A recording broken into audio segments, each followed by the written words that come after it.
Hello everyone, this is AndresRestart, and we just got some really big Metroid Prime 4 Beyond news. Like, we actually have new art, new characters, new details on the story, how the game works, and this is all coming from an official Nintendo magazine. The Nintendo Dream magazine has put out a whole bunch of new details for Metroid Prime 4.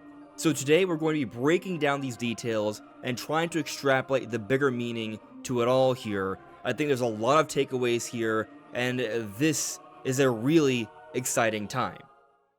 Imagine a game like some of the classic Pokemon games, but made with a style very much like the HD 2D we saw from Octopath Traveler, with Zelda levels of exploration and epicness. Well, guess what? It exists. Elestral's Awakened. This game has the monster catching, the RPG exploration, and the bullet hell bosses all in one epic adventure. The world is inspired by Greek mythology where you can team up with elementals, push them to ascend, and then conquer divines and temples with so many secrets and puzzles. And thanks to this sponsorship, we have a limited time opportunity here. The backing of this game will only be available until November 7th. It's your one chance to obtain alpha and beta access. You'll become an NPC or caster in the game, and more. So honestly, this is a very cool looking game that reminds me of some Pokemon games like from Generation 4, but also seems to be bringing in a little bit of that Zelda magic as well. And it's in a style that I've always envisioned they could do for a Pokemon game and would look incredible. So here's your chance to back Elestral's Awakened with their Kickstarter campaign. Do it now before it's too late. The link to back this game you can find in the description below. So credit to Necro Felipe Lima of Universal Nintendo, who put out this article showing the details from the Nintendo Dream magazine. The Nintendo Dream magazine is a Japanese magazine. They've gotten their hands on these details and they've shared it, so we're going to be going over all these details, but the article will be linked in the description below. So as the translation reads, Metroid Prime 4 Beyond, Nintendo Switch 2 Edition. The newest chapter in the legendary Metroid Prime series arrives in an exclusive edition for Nintendo Switch 2, taking Hunter Samus Aran to an all-new, visually stunning world. I agree with what we've seen so far, but perhaps there's more. In this new journey, Samus will not only explore caves and alien ruins, we haven't seen too many alien ruins, so that seems to be some hints towards more, but also traverse vast expanses of Veros, which we've talked about before, but now it's being said more clearly, vast expanses, as in more than just the desert, using a powerful motorcycle called the Viola, an innovation that redefines mobility and combat in the franchise. And that's some really interesting wording here. They're talking about it as something that's changing the franchise, not just a neat little gimmick for Metroid Prime 4, but perhaps something that's going to redefine a big part to the overall Metroid Prime gameplay loop, so we'll likely see something like this in the future, which I actually think is a big deal, and it kind of goes back to what we talked about initially when we first heard about Viola when we saw it in the Nintendo Direct back in September. I talked about how Viola could be kind of like the Epona to Link or the Yoshi to Mario. Viola, given that it has a name and all, does kind of seem like there's some semblance of personality there.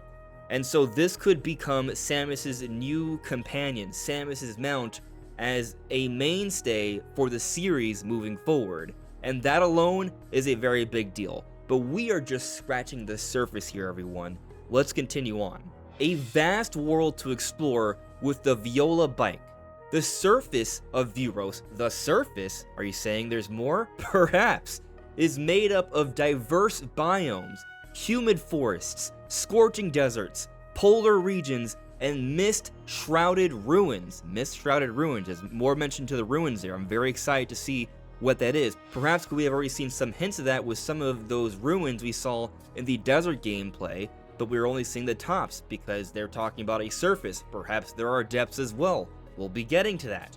The Viola allows Samus to travel great distances with agility, as well as serving as a powerful weapon on the move. During battle, the bike can be used for both defense and dodging, as well as high-speed attacks. We've kind of figured that, although the dodging is not really something that's been explicitly shown, so that is interesting already, but let's continue. It's not just a means of transportation, it's an extension of Samus's own suit, as explained by the project's creative director, it said. So that's interesting, that they're talking about how this bike is an extension to Samus's suit, which, you know, we do see the Viola suit. We already know that it's officially called the Viola suit thanks to the Amiibo, which, by the way, there's new details on the Amiibo that show new functionalities and elements of the game, which we'll be getting into as well a little bit later. But it's very interesting that they're kind of just talking about how the bike and Samus's suit are connected. It was predictable, but it's still interesting to get confirmation of that. Continuing though, here are several attacks or mechanics of the bike. Spinning energy attack combines acceleration and simultaneous shooting. Turbo mode, ghost boost, increases speed for a limited time, allowing you to pass through enemies. You can pass through enemies, a ghost boost. That is something new we had no idea about.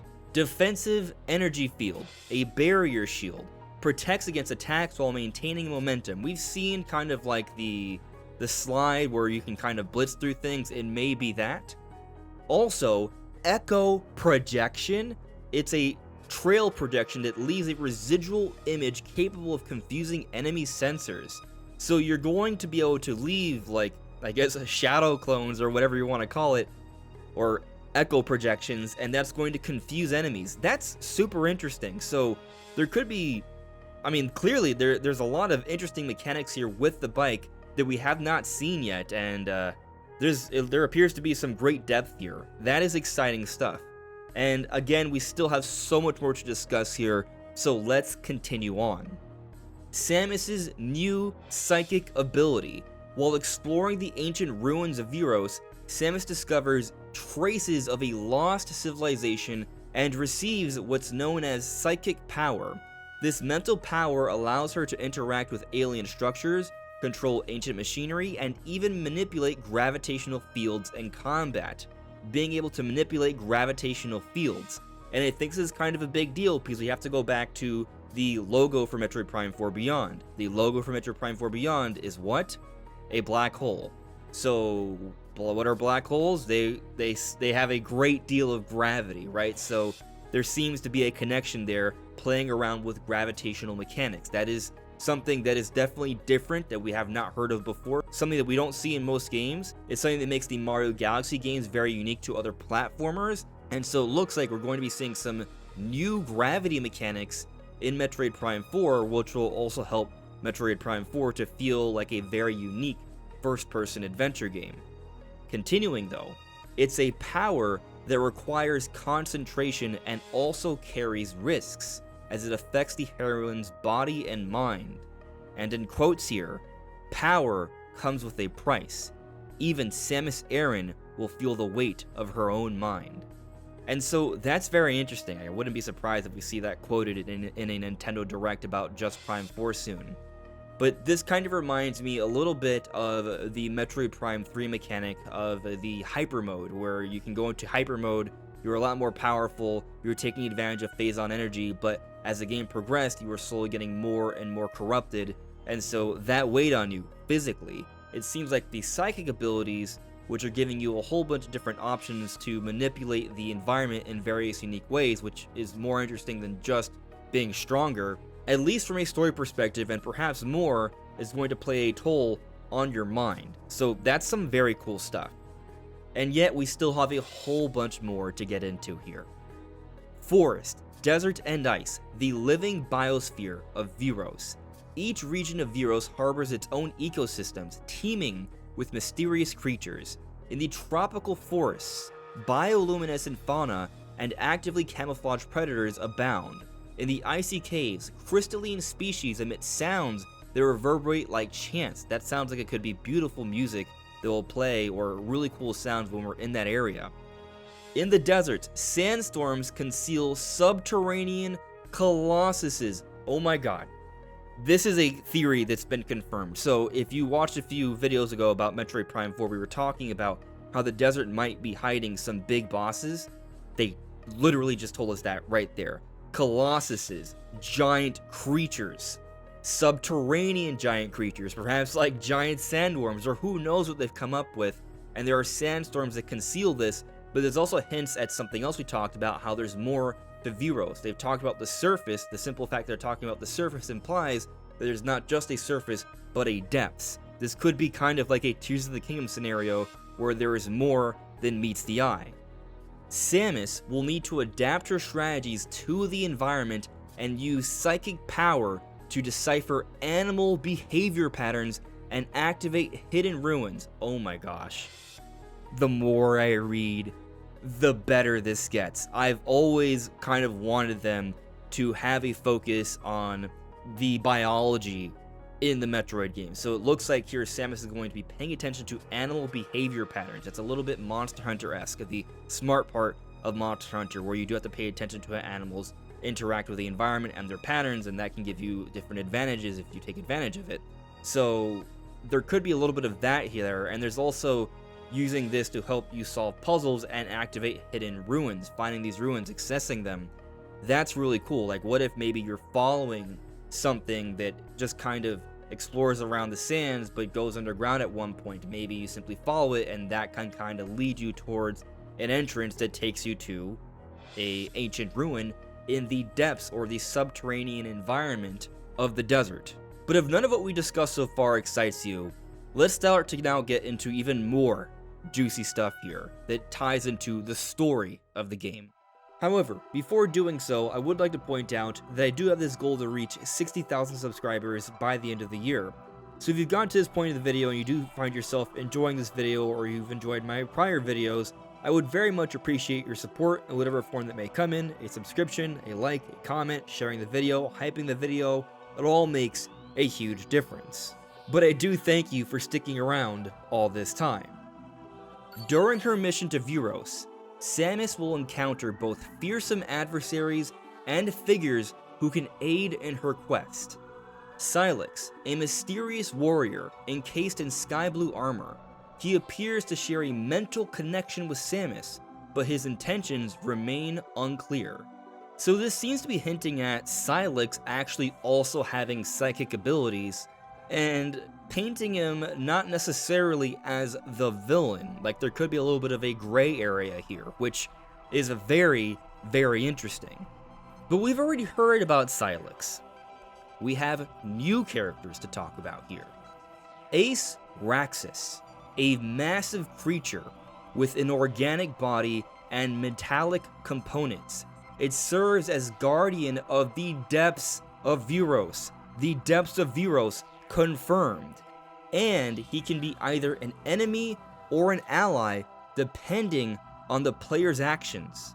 So this game has flexibility as to how we go about it. We can do different things that can make Ace Raxus hate us or love us. That is something I did not expect to see in this game. That is a new, whole other dynamic to Metroid that we've never seen before. The more and more we learn about this game, the deeper and more complex and more awesome it appears. I'm telling you, the more and more we learn about this game, the crazier and crazier it seems. And yet, there's another interesting character to discuss here. It just says Lamorne, which we know is an alien race of Veros, but here it reads, her past is shrouded in secrets, and she seems to know details about the origin of Samus's psychic power, but it is not yet known whether or not she is an ally of hers. And here you see the art of this female Lamorne. We do not know if she is actually on our side or not. And I remember talking about this idea months ago when we had a Metroid Prime 4 website update, and some people were saying they were looking too deep into it, but we read the dialogue, and the dialogue suggested that we weren't quite clear if the Lamorne were on our side or not. And now we have confirmation that that is part of the narrative going into this game. It is a mystery. We are unsure if we are to trust the Lamorne fully here. We do not understand their motives in full. But Necrofelipe also shared another little bit about this character on Twitter. An interstellar scientist who studies the spiritual energy of planets. Her past is shrouded in secrets, and she knows details about the origin of Samus's psychic power. So this just sort of confirms that there's a spiritual nature to this game. It's not just weird sci-fi stuff, but of spirituality as well, which may tie into Samus's psychic abilities. But here they go more into Sylux, who is the most interesting character, or the one we've paid most attention to going into this game. Sylux is presented as Samus's mirror, an entity possessing the same psychic power but wielding it aggressively. It's said he emerged from ancient Federation experiments, a failed attempt to replicate the Hunter's abilities. The Hunter would be Samus. The confrontation between Samus and Sylux will be a central plot point to the narrative, or of the narrative. So here we have new lore, new background information on Sylux, this character we've known about for years, who's been this huge mystery. Now we just learned something huge. He was experimented on by the Federation. No wonder he hates them. They've been messing with his body, transforming him into something else. But he also has a psychic connection to Samus here. And as it reads, there are some more quotes from the game. The line between ally and enemy will be blurred. After all, what defines the human mind when it exceeds its own limits? There's some really cool concepts here. Both Samus and Sylux are getting stronger with their psychic abilities. They share a connection, but they supposedly have human minds, but with these psychic powers, they're exceeding their own limits. It's playing a toll on them, but it's perhaps changing them as well. That's a really, really interesting concept. But then going back to this other line about the lines between ally and enemy being blurred, is Sylux really our enemy, or is perhaps he an ally? And by the way, there's new art for Sylux right here that's being shared as well. So we have a new look at Sylux, but then also going back to this new Lamorne lady, we're not sure if she is a friend or foe either. But then there's also this Ace Raxus character, this massive creature from the depths of Veros, who could be an ally or an enemy depending on our own actions. There's just so much depth that's going well beyond what I was really expecting for this game. Like, I was expecting great things, but what we're learning here is exceeding my expectations. I'm absolutely thrilled and excited with what we're seeing here. Like, Game of the Year confirmed already to me. Like, that's how I feel about everything we're learning here. Obviously, execution matters, but we're learning some pretty crazy things. And actually, this part appears to have been taken down. I'm not sure if it's been put up again, but there was another translation that we got about the Amiibos. So the Samus Amiibos apparently will unlock an alternative suit with a retro metallic look. That has me excited and gets me thinking I need to buy these Amiibos. But then the Viola Amiibo apparently releases special paints and temporary upgrades for the bike, so seeing the bike with a different aesthetic, that's what that would allow. And then for the Sylux Amiibo, it allows access to hidden memories that reveal the character's past. I'm not sure how I feel about that one. On the one hand, I love the idea that there are hidden memories to learn about Sylux's past. On the other, I'm concerned about this being something locked behind an Amiibo. So I gotta think either A, that this is just like not like a cutscene, it's something simple that maybe we could see on a website or something, or B, it's something you can still unlock as you progress further into the game. The Amiibo simply allow you to unlock it more easily. I really doubt that this would be an exclusive, and like I said, this information was taken down. We'll see what actually pans out there. But the simple concept of there being memories in this game where we learn about Sylux's past and what happened to him, there could be some crazy dark things there, and it actually makes a lot of sense because we're hearing that Samus and Sylux have this psychic connection. So as you're progressing throughout the game with Samus, there can be moments where there's a cutscene that something hits you and you're seeing the world or the past from his perspective, his flashbacks, what happened to him, how he's poorly treated by the Federation. And that may bring to light a really interesting story dynamic that's kind of been danced around with throughout the entire Metroid series, but never really fully addressed. Like, there have been things that the Federation has done that have been questionable, and we've kind of wondered how Samus would react to it, but ultimately she seems to have kind of let it slide, because it seems like ultimately the Federation has had good intentions. But there have been some things, like with Metroid experimentation, for example, that have certainly, had us questioning how much we should trust the Federation. And so, with big flashbacks like this, where we're seeing the Federation mistreat Sylux, that can really, bring this overall issue to the forefront here, and Samus may need to face a big decision. And considering that we're now hearing that Samus can make decisions in this game that can impact how certain characters react to you, at least with that giant creature in the depths of Veros, there could be a lot of potential here for how the story may go. So essentially, what we just learned today is that Metroid Prime 4 Beyond is going to be one of the greatest games ever. It's just crazy everything we're learning here. Again, obviously, it comes down to execution. All these concepts sound cool, but how will it be executed? I think it's going to be executed expertly. Why? Because Retro Studios always executes with expert precision. They have never released a bad game. It's always been great to masterful. And Nintendo has been investing so many resources into this game for years. I think the only reason it's coming out is because it's finally gotten to the point where they think it is ready. So I fully expect Metroid Prime 4 Beyond to come out and to be an absolute masterpiece. And it seems like the marketing is getting started. We talked about it yesterday. We talked about how, Nintendo's teasing the magazine, right? They're doing the Kirby Direct now, leaving next week open. I think something's brewing. I don't know if the Metroid Prime 4 Direct is next week. There's apparently some rumors for it to actually be happening in November, which to me, personally, as I said last weekend, is actually better for me because I have a little bit of a vacation planned. So if there's a Metroid Prime 4 Direct next week, that's less time for me to cover everything. So I'm actually personally hoping these rumors are true for November. That said, I do feel like next week is a prime opportunity for even more Metroid Prime 4 news in whatever form that comes in. But this is big, huge stuff. There was actually a whole bunch of other Nintendo news today that I wanted to talk about, but with this Metroid Prime 4 stuff, I decided that I had to focus on just this, because it's incredible.